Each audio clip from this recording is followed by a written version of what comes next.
barang siapa yang mau ikut apa itu PLP internasional di Mekah mungkin bisa menghubungi beliau. Nah, nggak boleh di bawahnya BEMIN. Jadi apa sebisa mungkin kalian kalau bisa ya dapat A atau B. Mbaknya ini bisa membelah atau bisa menjadi amoeba juga nggak apa-apa gitu loh. Kalian mendobel kemana-mana. Cuma saya tiap bulan itu dapat dana. Kemudian hidup kita yang ada di Indonesia dengan yang di Arab itu kan jamnya berbeda kan, berbeda. Kalau kurang lebih itu 4 jam.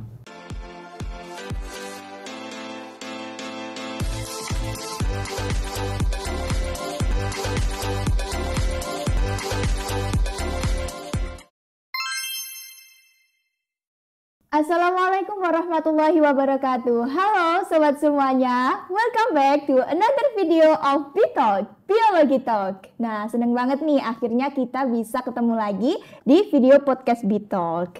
Nah, di segmen kali ini kita akan bahas satu topik yang menarik, informatif dan penting banget buat sobat BTalk simak kali ini. Kali ini kita akan bahas program PLP internasional. Nah, sebelum kita ketemu sama narasumber kita kali ini, perkenalkan, aku Saidatul Wafia selaku moderator yang akan memandu dan menemani sobat BTalk beberapa menit ke depan. Nah, kalau masalah undang narasumber, tim BTalk gak pernah main-main. Kita langsung undang narasumber alumni penerima program PLP internasional. Langsung aja kita sapa Mas Afnan. Halo Mas Afnan. Nah, gimana kabarnya Mas Afnan? Sehat? Alhamdulillah, sehat dan berbahagia. Oke, bahagia ya, harus bahagia ya Mas ya. Iya. Oke. Jadi oke Mas, pastinya Mas Afnan sudah tahu ya kalau kali ini kita akan bahas dan kupas tuntas tentang program PLP internasional begitu Mas. Nah, sebelum kita ngomong-ngomong lebih lanjut lagi nih Mas, boleh nggak sih Mas Afnan kenalan dulu sama sobat BTalk biar makin akrab gitu Mas? Halo sobat BTalk, perkenalkan nama saya Muhammad Zarudin Afnan, biasa dipanggil Afnan atau apa bisa kalian panggil kakak atau pak juga nggak apa-apa. Dan saya dari alumni 2019 dan baru lulus di tahun 2023 kemarin. Salam kenal semua.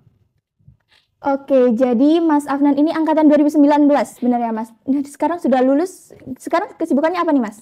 Untuk kesibukan sekarang saya menjadi guru di SMA dan juga di SMP. Waduh, udah jadi guru nih, sobat BTalk, keren banget ya. Oke Mas Afnan, kita masuk aja nih Mas ke pembahasan. Kayaknya sobat BTalk udah gak sabar nih. Nah, sebelum kita bahas lebih detail, boleh nggak sih Mas dikenalin dulu sebenarnya program PLP itu apa dan tujuan dari program PLP itu apa sih Mas? Jadi untuk program PLP sendiri itu singkatannya dari program pengenalan lingkungan persekolahan.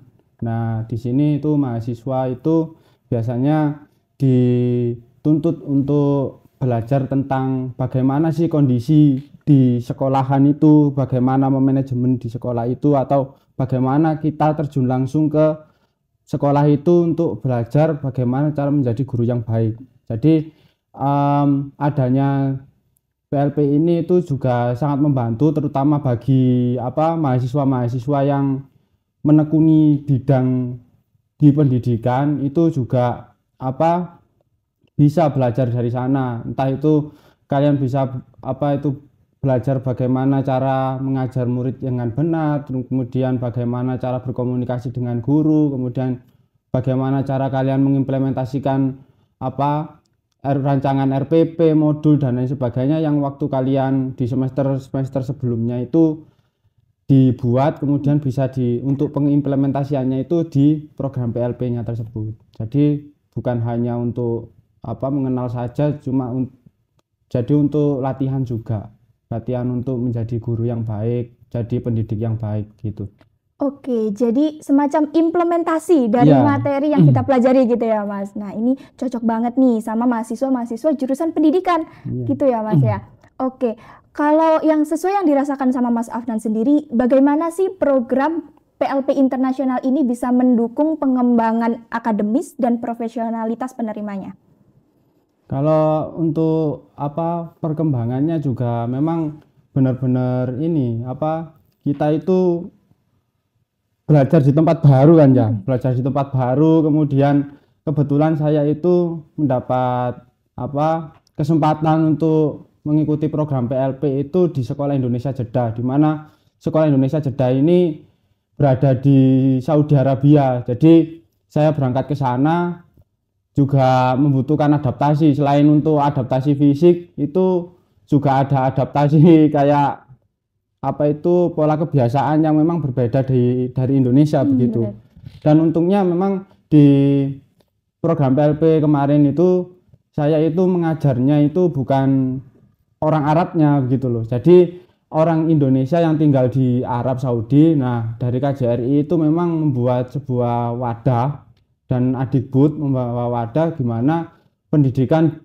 untuk orang-orang anak-anak dari TKI ataupun anak-anak dari Kedubes yang sedang bertugas di situ itu bisa mengenyam bangku sekolah. Jadi untuk bahasa dan lain sebagainya itu memang masih bisa lah kita memakai bahasa Indonesia. Kemudian tapi untuk yang saya rasakan itu di lingkungan di luar sekolahnya, seperti cara ngobrol dengan orang di sana itu kan pakai bahasa Arab atau bahasa Inggris. Cuma nggak semua orang Arab itu bisa bahasa Inggris, jadi kadang itu ya pakai bahasa isyarat. Jadi ya kalau misalkan beli ya tangan saya gini-gini karena memang bahasanya itu berbeda sama kayak yang kita tahu lah, ya, bahasa Arab yang kita pelajari dari SMP, SMA ataupun dari MI ataupun dari madrasah diniyah itu memang benar-benar berbeda awalnya memang. Jadi saya ngajak ngobrol itu kadang jawaban mereka itu malah ketawa gitu. Kadang kalau nggak ketawa ya sambil garuk-garuk kepala gitu. Mungkin dianggap ini orang itu belajar bahasa apa gitu loh. Nah itu mungkin kalau dari saya mungkin di PLP internasional itu bukan hanya kita itu belajar menjadi pendidik yang baik ya. Cuma di situ kita juga belajar kayak bagaimana sih kita survive di negara orang gitu loh. Bagaimana cara kita survive di negara orang, kemudian permasalahan-permasalahan itu bukan hanya permasalahan di sekolah, tapi permasalahan-permasalahan yang ada di sana itu juga ada. Kemudian ya iklim itu juga berbeda, karena yang awalnya kita di iklim tropis terus di sana itu kan iklimnya iklim gurun. Jadi perlu juga kita beradaptasi. Jadi di sini ya kita juga bukan hanya kita mendapat tentang bagaimana cara kita bertahan, kemudian kita di sana juga ulet bagaimana cara kita untuk bekerja keras dan juga bagaimana cara kita itu tetap bisa mempertahankan oase pendidikan Indonesia yang ada di sana. Supaya supaya tetap mengeluarkan sumber-sumber kehidupan dan generasi penerus bangsa di sana itu masih tetap bisa mengenyam pendidikan gitu yang setara dengan yang ada di Indonesia, seperti itu. Oke. Wah, jadi ini soft skill, hard skill gitu ya Mas ya, dilatih gitu, kayak kemampuan kita survive gitu, bertahan hidup atau menyesuaikan dengan lingkungan begitu, itu juga penting gitu ya. Nah ini ternyata nggak nyangka kalau program ini seluas itu gitu ya Mas ya dampaknya. Nah oke, sebenarnya siapa aja sih Mas yang boleh daftar program ini? Kalau untuk yang boleh mendaftar itu biasanya mahasiswa yang sedang menempuh semester 7 atau biasanya di program PLP. Memang program PLP itu kan adanya di semester 7. Kalau kita mengenyam di pendidikan biologi ini biasanya di semester 7 memang.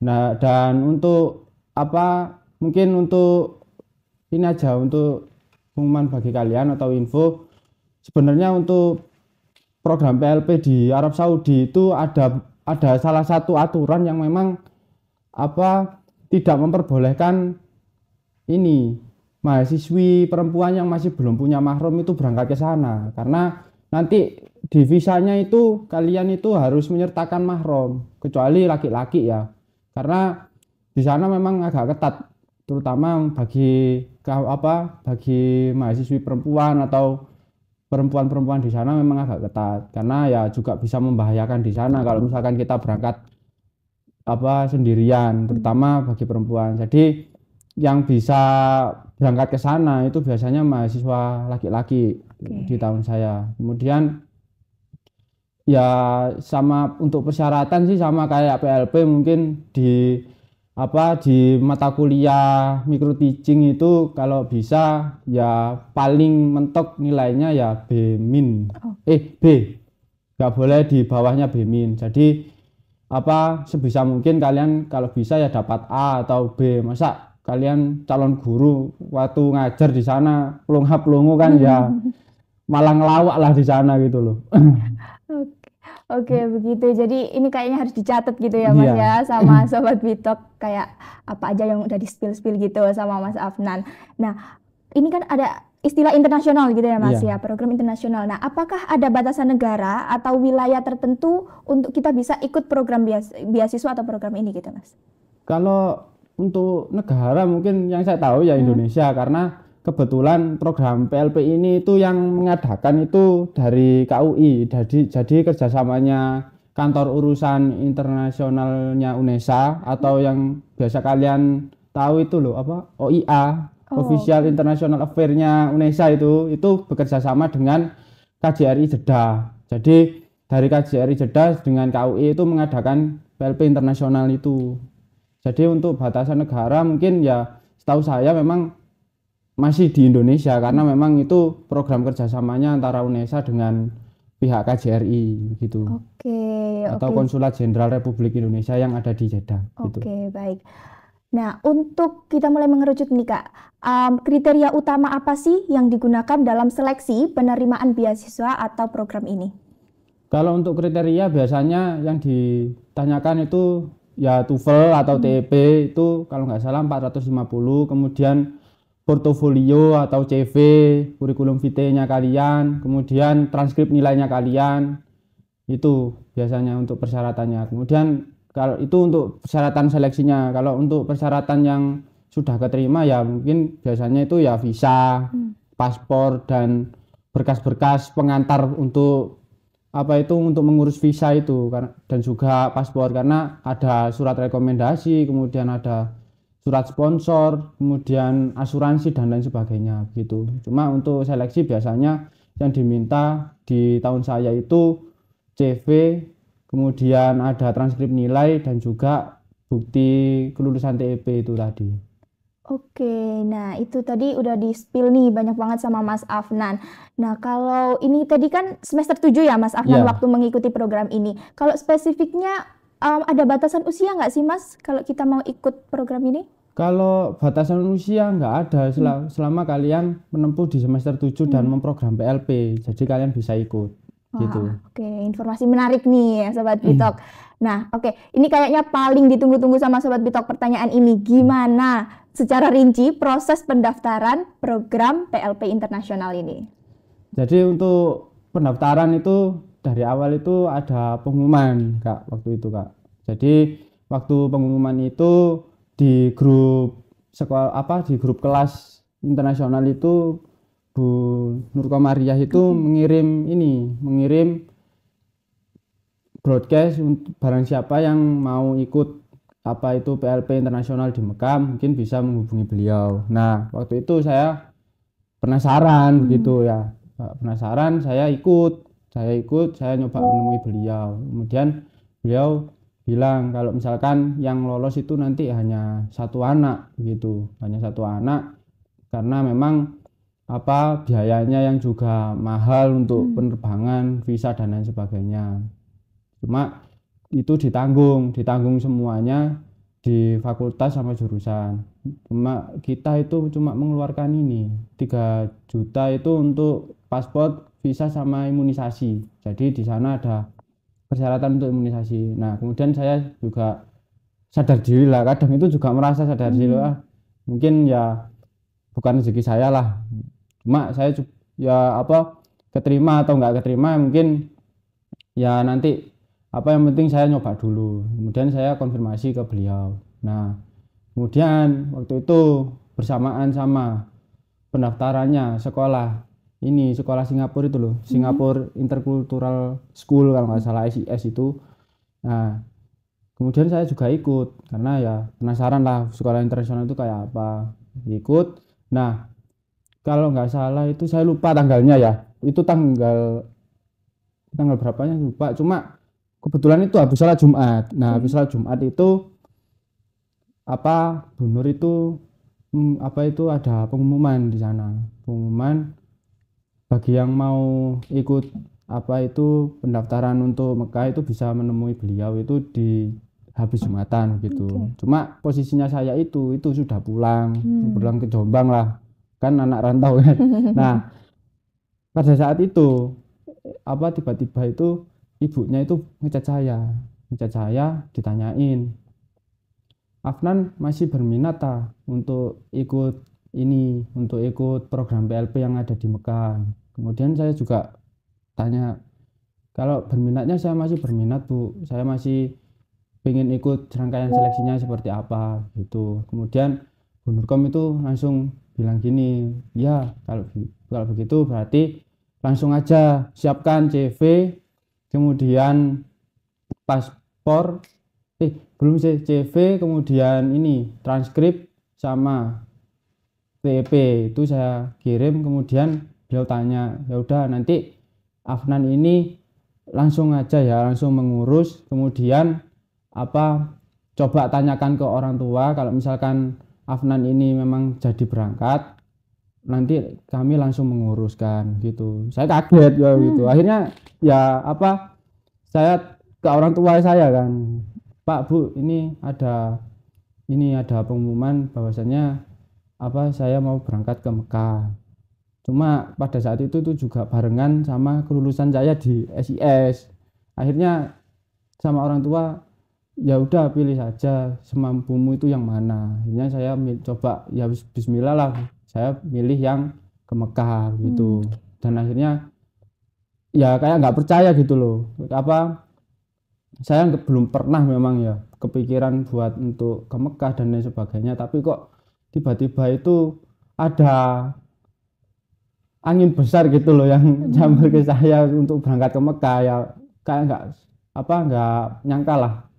Kemudian untuk administrasinya ya mungkin bisa adik-adik siapkan itu biasanya paspor, visa, dan juga surat rekomendasi. Kalau nggak salah dulu itu saya ada ini surat rekomendasi untuk pembuatan visa sama surat rekomendasi untuk pembuatan paspor. Jadi apa untuk ikut di PLP internasional itu memang berkas yang kalian apa siapkan itu memang lebih banyak dari di PLP yang reguler, karena keberangkatan ke luar negeri itu memang sangat ketat, terutama di pihak imigrasi, dan juga banyak yang harus kalian korbankan, entah itu tenaga kalian karena harus bolak-balik mengurus administrasi, kemudian di akademiknya untuk persiapan keberangkatan itu kalian mau membantu apa di PLP-nya, membuat program apa di PLP-nya, kemudian bagaimana kalian menyiapkan tiket dan lain sebagainya. Jadi memang benar-benar banyak terkuras lah untuk mental maupun tenaga dan juga materi lah istilahnya gitu. Oke, jadi awalnya itu Mas Afnan dapat info dari dosen begitu ya Mas ya. Oke. Nah, jadi ini buat sobat Bitalk, kalau ada info ini bisa langsung gercep gitu ya Mas. Nah, ini soalnya ini kesempatan besar begitu. Apa salahnya mencoba gitu kan Mas ya. Oke, tadi sudah sempat disinggung ada beberapa dokumen yang harus disiapkan, kayak ada paspor, kemudian ada visa, kemudian ada surat rekomendasi juga. Nah, untuk lebih detailnya nih Mas, apa aja nih dokumen selain itu mungkin yang perlu disiapkan ketika kita mau melamar program PLP internasional ini? Jadi untuk berkas yang dipersiapkan ketika sebelum misalkan untuk seleksi, kalau seleksi itu CV, kemudian transkrip nilai, dan juga ini TP. Tapi untuk ketika kalian sudah lolos dan sudah dipastikan untuk berangkat, ya langsung berarti untuk ketika kalian sudah punya paspor, ya paspor, kemudian visa, kemudian ada surat pengantar dari Kementerian Luar Negeri. Kemudian kalau bisa itu ada paspor kuning atau paspor ketika kalian sudah pernah melakukan ini imunisasi di rumah sakit. Kalau nggak salah itu meningitis, suntik imunisasi meningitis, karena memang dari Arab kemarin itu pernah pandemi di ini meningitis. Jadi agar kita tidak membawa virus ketika kembali ke Indo ataupun membawa virus ke Arabnya, ya kita harus mematuhi protokol itu. Nah, selain itu ketika misalkan memang dari kalian, oh iya kak saya lo masih belum punya paspor, itu segera mengurus. Nah persyaratannya paspor itu kalau nggak salah itu ada SKCK, kemudian nah SKCK ini itu ternyata dulu itu kan saya kira itu hanya dari Polres saja kan, Polres di waktu itu saya ngurus. Ternyata memang ketika kita mau mengikuti pertukaran pelajar itu SKCK-nya itu sampai Polda. Jadi di daerah Ahmad Yani situ saya mengurus. Itu juga prosesnya juga panjang. Jadi kalian juga harus menata lah dari sebelum keberangkatan kalian, kemudian dari kalian mengurus visa sampai ke penerbangan kalian itu memang harus ditata. Kemudian ketika sudah paspor itu sudah kalian pegang, baru kalian bisa melamar visa. Nah ketika pengajuan visa itu juga sama kayak paspor, jadi ada nanti surat rekomendasi dosen atau dekan untuk pembuatan paspor dan visa, kemudian SKCK itu tadi, kemudian ada ijazah KK dan juga ijazah SMA kalau nggak salah. Jadi ijazah SMA, KK, KTP itu nanti perlu kalian bawa kemana-mana ketika memang kalian ingin mengurus administrasinya. Kemudian untuk setelah menunggu, jadi visa itu memang agak lama mengurusnya visa itu. Jadi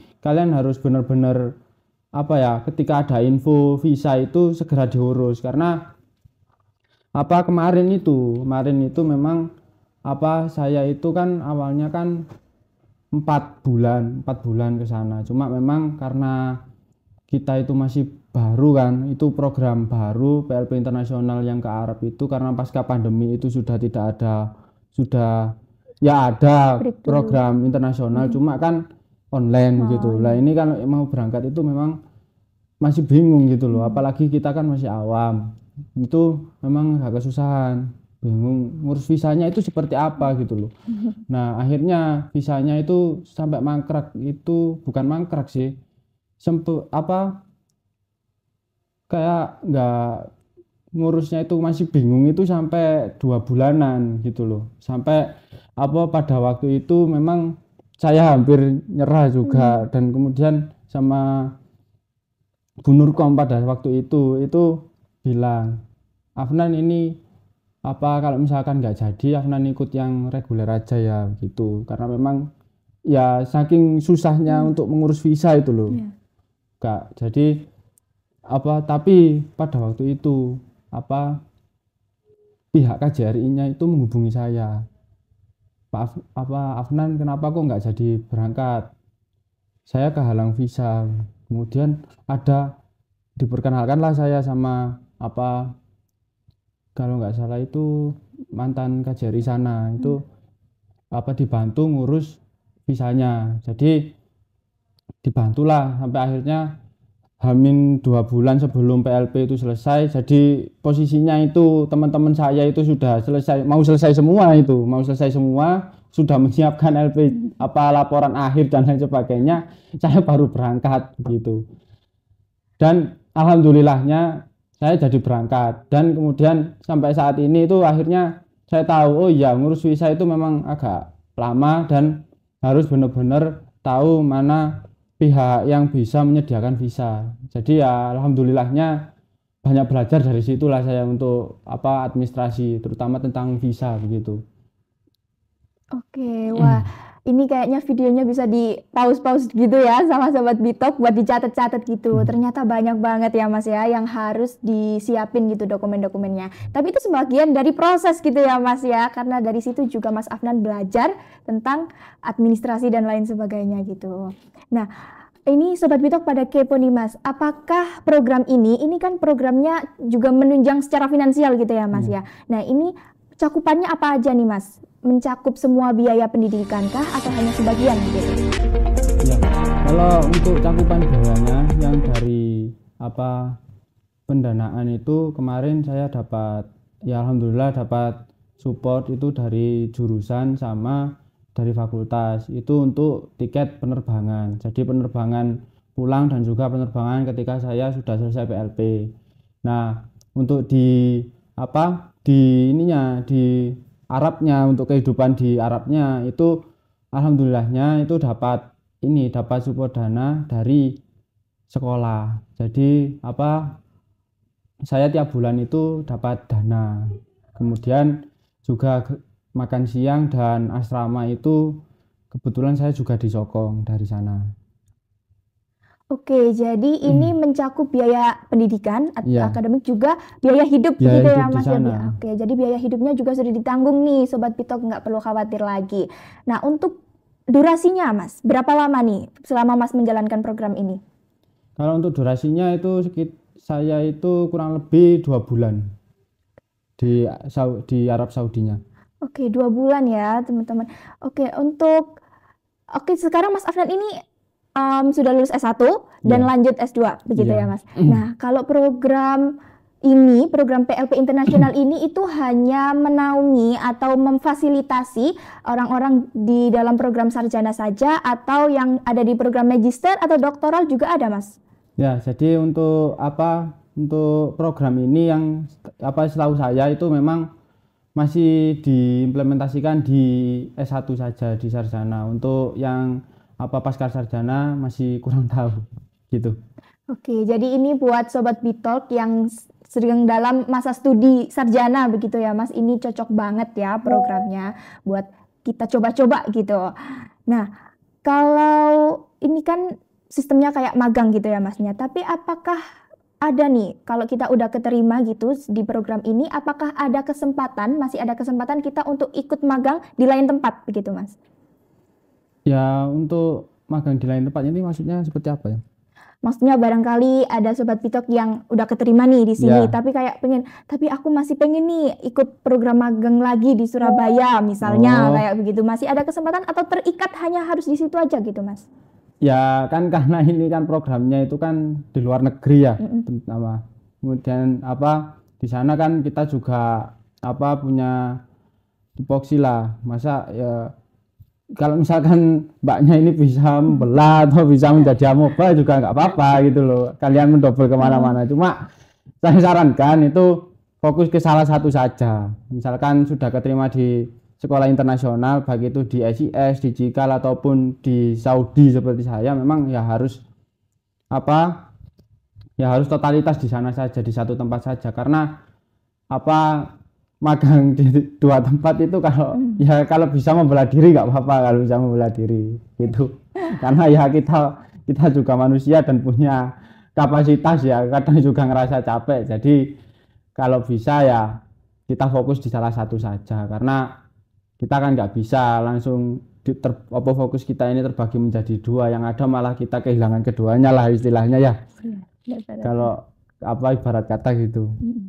Oke, jadi ternyata program ini itu cukup lengkap, kompleks begitu, dan kalau kita sudah diterima atau punya kesempatan di sini, lebih baik kita totalitaskan usaha kita di satu program ini aja begitu ya Mas. Ini saran dari Mas Afnan gitu. Nah, berarti Mas, apakah program ini bisa dikonversikan ke SKS begitu Mas? Tentu saja bisa, karena memang program ini kan program magang kalian di S1 pendidikan bernilainya itu 20 SKS untuk PLP internasional ini, sama dengan PLP reguler. Gitu. Oke, jadi lumayan banget nih ya 20 SKS, dan manfaatnya itu jauh lebih besar pastinya saya rasa dengan PLP reguler begitu ya, karena pengalaman baru, semuanya baru dan menantang begitu ya Mas. Nah, kalau ini kan kita bahas tentang dukungan akademis, maksudnya kayak finansial dan sebagainya. Ada nggak sih Mas Afnan merasakan dukungan non akademis setelah Mas menjalankan program PLP internasional ini? Kalau untuk dukungan non akademis yang benar-benar saya rasakan pada masa itu ya, ketika saya diajak umroh sama guru-guru itu, karena kan kebetulan lokasi saya PLP itu dengan Masjidil Haram itu sekitar 1 jam. Jadi guru-guru itu tiap liburan atau tiap libur sekolah, kan liburnya itu kan hari Jumat sama Sabtu. Nah, setiap hari Kamis malam itu mesti diajak ayo Pak kita ikut apa PLP apa kok PLP ikut umroh gitu, ikut ibadah umroh, kemudian apa kita sholat Jumat di sana. Jadi apa kadang ya menginap di sana. Cuma saya itu apa seringnya itu ya kalau nggak Kamis atau Jumat paginya. Dulu sempat ya apa pernah ikut pertama kalinya ya apa Jumatan di ini di Masjidil Haram gitu loh. Meskipun apa bahasanya kan bahasa Arab ya. Masa ya kita amin amin gitu ya. Nah, apa itu sih baru pertama kali dan memang belum pernah kepikiran sama sekali saya bisa berangkat umroh itu.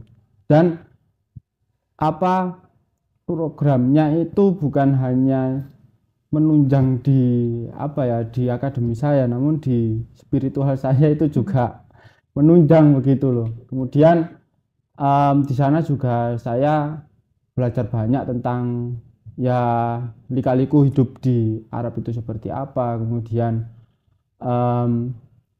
bagaimana solidaritas ketika kita hidup di sana. Itu memang saya merasa ya ada keluarga baru lah di sana, terutama waktu itu kan saya juga tinggalnya itu satu kayak villa begitu loh kan. Apa di Arab itu kan nggak ada kayak kita sewa rumah itu nggak ada kan. Nah itu ada kayak rumah cuma dipetak-petakkan gitu. Nah itu kebetulan ada guru-guru yang hebat-hebat gitu yang baru nyampe di Jeddah itu apa sering lah kadang itu mereka mengajak ngobrol saya, kemudian kadang mereka itu mengajak kita apa liburan atau muter-muter gitu. Jadi saya menganggap ya sudah kayak selayaknya sudah saudara saya sendiri begitu, keluarga saya sendiri.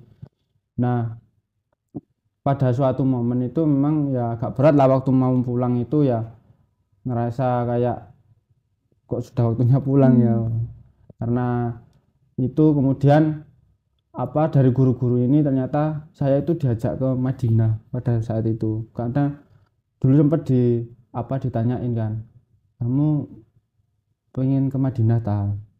Ya pengen Pak, cuma apa kalau ke Madinah kan ini tugas sekolah itu juga benar-benar padat kan di situ, benar-benar padat. Jadi kayaknya nunggu libur panjang. Nah kebetulan waktu saya mau pulang itu bapaknya itu ngasih saya tiket bus untuk berangkat ke sana. Dan ya agak ya apa ya terharu lah gitu. Akhirnya ya alhamdulillah apa ya saat itu ya bukan hanya dari segi memang bukan dari segi akademik, memang yang saya dapatkan dari situ ya bagaimana cara kita menghormati orang lain, kemudian apa saling support satu sama lain itu memang paling penting lah di situ. Dan ya saya banyak belajar dari situ bagaimana kita bisa survive di negara itu, kemudian bagaimana kita bisa mendukung satu sama lain supaya kita bisa berangkat bareng pulang bareng lah dari sana.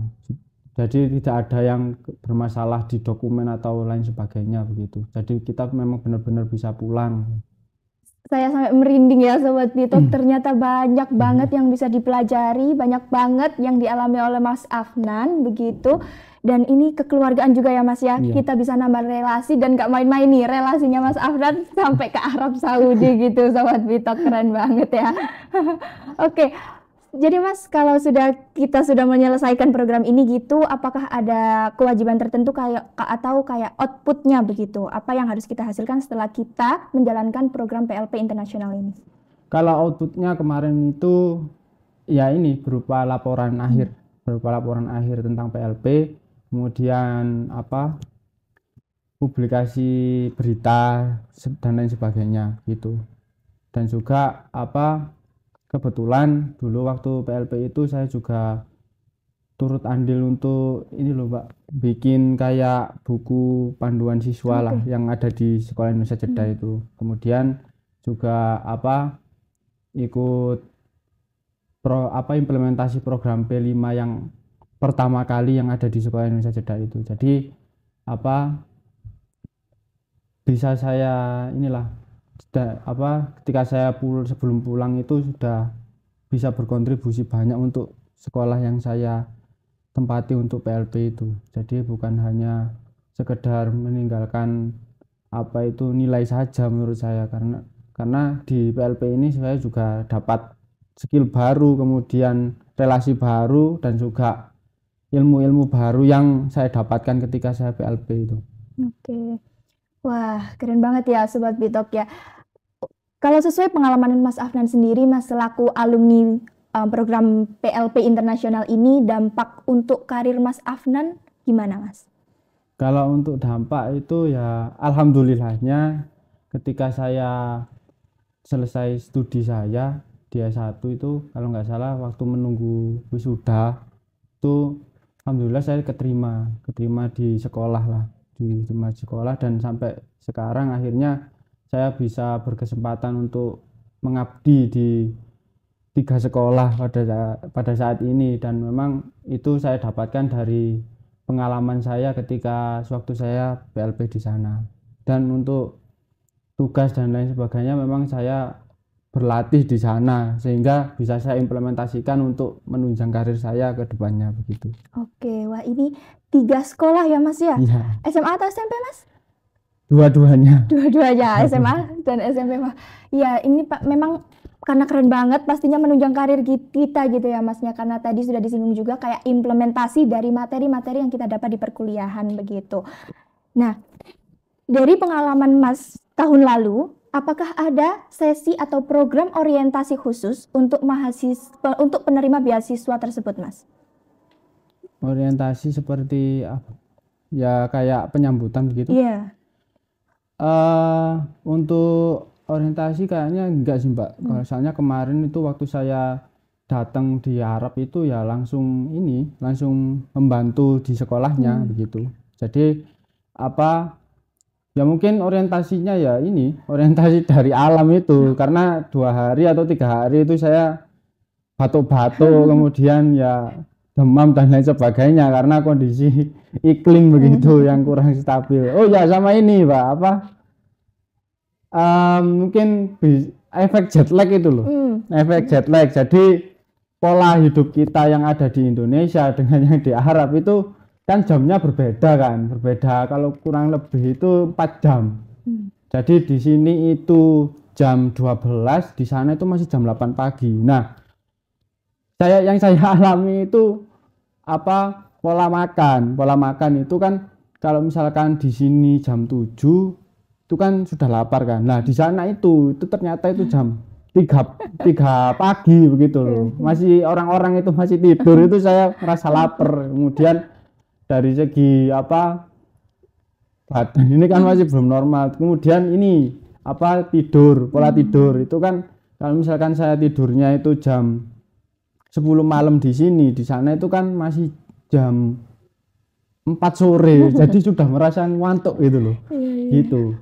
Nah, jadi untuk pertama kali memang lebih ke adaptasi dari lingkungan tempat PLP saya begitu yang paling banyak. Kemudian untuk adaptasi di sekolah mungkin dari segi ini Mbak, dari segi jam pelajaran, kemudian tuntutan kita bagaimana kita membantu sekolah, itu memang di sana kan muridnya juga lumayan banyak lah. Kemudian di sana kan guru-guru juga pegang banyak kelas dan lain sebagainya. Akhirnya ya dari situ saya juga harus memacu badan saya dan juga mental saya untuk ikut membantu begitu loh. Jadi kurang lebih saya dulu itu 30 jam pelajaran. Dan 30 jam pelajaran dan itu memang menurut saya itu masih sedikit kalau misalkan saya di sana, karena beban guru di sana itu satu guru itu bisa sampai 50 JP juga. Jadi benar-benar tangguh di sana gurunya begitu. Jadi saya banyak belajar itu di sana. Benar-benar belajar bagaimana cara memanage waktu, kemudian di jam super padat itu mereka bisa belajar itu bagaimana itu. Jadi benar-benar ini Mbak, benar-benar saya bisa belajar di situ. Ya memang orientasinya ya dari situ, dari apa saya melakukan kegiatan sehari-hari itu sambil saya pelajari begitu. Oke, pertanyaan selanjutnya nih Mas Afnan. Tadi kan Mas Afnan sudah sebut ya kalau kita harus mempersiapkan kayak visa, kemudian paspor, dan itu administrasi ketika kita mengurus itu biayanya dari uang pribadinya Mas Afnan atau sudah include disokong oleh program ini gitu Mas? Kalau dari aku kemarin itu untuk apa paspor itu memang apa kita keluar uang sendiri, kemudian paspor dan juga ini imunisasi itu biaya sendiri, dan untuk visa itu alhamdulillahnya disokong dari jurusan dan fakultas. Oke, jadi itu ya memang ada beberapa hal yang kita perlu menyiapkan fee begitu ya Mas ya, perlu menyiapkan beberapa uang gitu ya untuk mengurus beberapa administrasi ketika kita mau mendaftar program ini gitu. Oke, pertanyaan terakhir nih Mas, pastinya Sobat Bitalk pada penasaran nih, gimana sih Mas tips and trick biar kita bisa lolos program ini?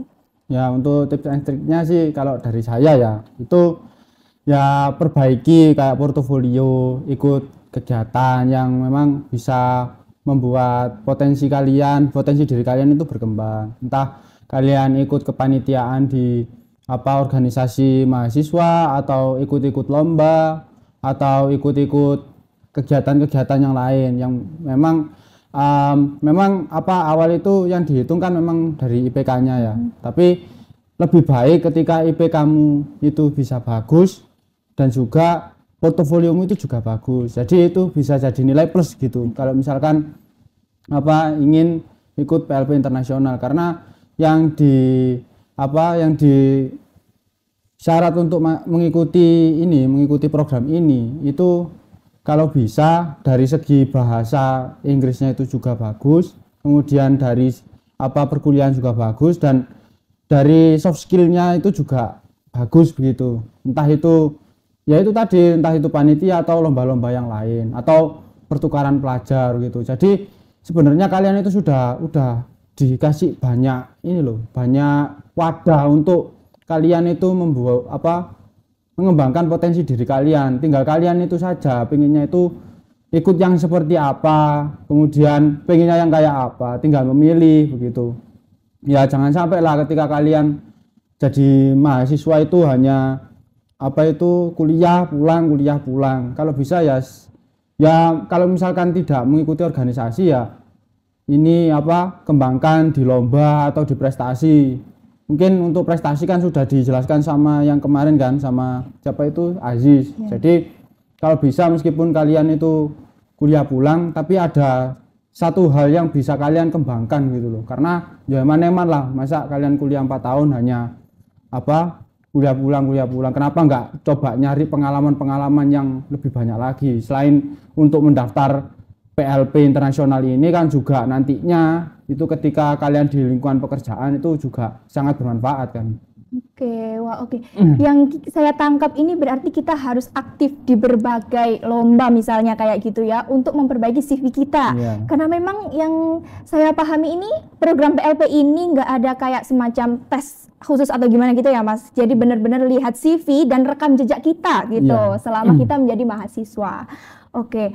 Wah, gak kerasa nih Sobat Bitalk, kita udah cerita dan udah ngobrolin banyak banget soal program PLP internasional ini sama Mas Afnan.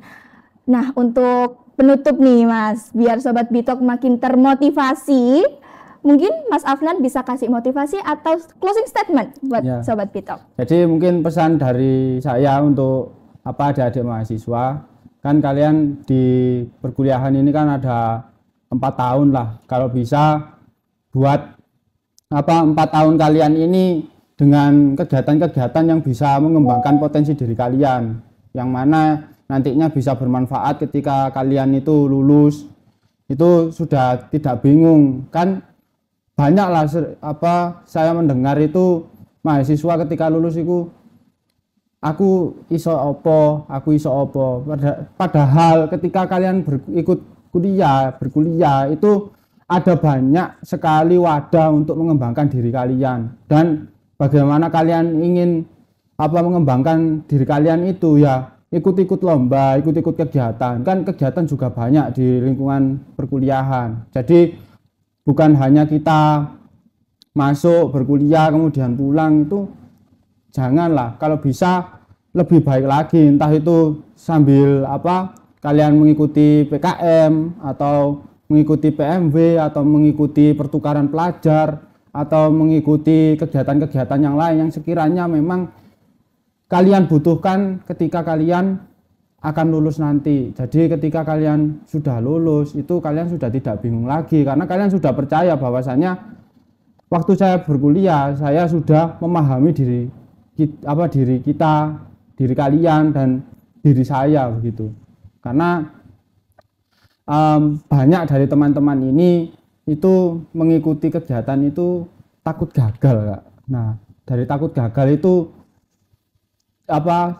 statementnya itu bukan takut gagal, tapi ubahlah menjadi cari pengalaman gitu loh. Meskipun gagal itu kan, meskipun orang yang menang waktu kalian lomba itu juga mereka ya belajarnya dari pengalaman mereka gagal begitu. Jadi di dunia ini memang nggak ada yang instan gitu. Kalau bisa ya kembangkan potensi kalian, bukan hanya untuk syarat PLP internasional saja, tapi untuk bekal kalian untuk melanjutkan ke kehidupan yang selanjutnya. Entah ketika kalian lulus itu mau jadi apa itu sudah nggak bingung karena kalian sudah menempa hal itu sejak berkuliah di S1 gitu. Itu sih pesan saya. Jadi jangan patah semangat dan terus berusaha untuk mengembangkan potensi diri kalian karena kalian itu diciptakan menjadi orang-orang yang spesial. Oke, tepuk tangan dulu dong Sobat Bitalk buat narasumber kita yang hebat banget kali ini ya.